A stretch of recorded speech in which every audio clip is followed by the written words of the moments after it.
No doubt, endings are hard.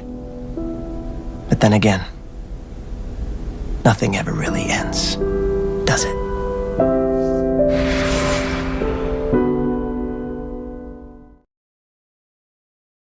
'Twas the night before Christmas, when all through the house, not a creature was stirring, except for a fucking dog. A curse is not a gift. Dogs are not a blessing, far from it. In a world where humanity is increasingly prioritizing the welfare of dogs over that of its own species, change is very clearly sorely needed. The world needs a fresh perspective on dogs, dog ownership, and dog culture. Many people often use the word sensitive to dismiss someone's feelings or experiences, implying they are overreacting or too easily upset. But sensitivity is paramount, and the problem is not people's reactions to all the impositions from dogs and their enabling owners. This is what truly allows for growth. Growth leads to change. More people need to question what we've been told about what dogs are like. Remember, our reactions to their impositions are not the problem. Their impositions are the problem. Dog owners, unique among all pet owners, specifically choose to own an animal that constantly imposes itself on others in various ways, and which is frequently in the news for a violent attack that would never have occurred if only dogs were completely absent. First, it is important to understand that dogs are not a necessity. Rather, they are purely a consumer and lifestyle choice, albeit one that means that the freedom of those who do not choose to own dogs or interact with them is sacrificed for the freedom of those who do choose to own dogs, to interact with them, and to foist them on the whole of society. Dog ownership contravenes public health policy everywhere and undermines freedom for those who, again, do not wish to encounter dogs or have to deal with the byproducts of their existence. Animal welfare is another argument against dog ownership. However, it is not a primary one, and other animals besides dogs are seriously affected by their presence. And having said this, even dogs suffer adverse effects arising from confinement and neglect.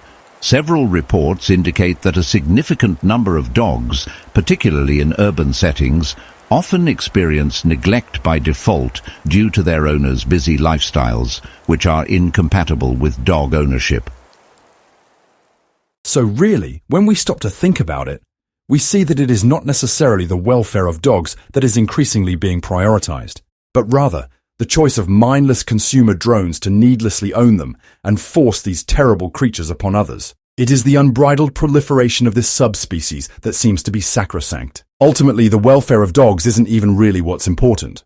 But, with that said, the well-being of dogs seems to be a far greater concern than that of people, and this includes victims of dog bites and other violations. Remember, this inexplicably popular pet animal is something foreign, hostile, and unnecessary, which for some reason is terrorizing and inconveniencing people themselves on human settlements, on our own turf. As a quick example, pointless investigations are launched almost every time there is yet another brutal and, at this point, totally predictable dog attack on a person. Emergency line dispatchers, as well as police themselves, and animal control, all of them seem to be far more concerned with the safety and welfare of dogs, even attacking dogs, than they are with eliminating the threat, which is always the fucking dog itself.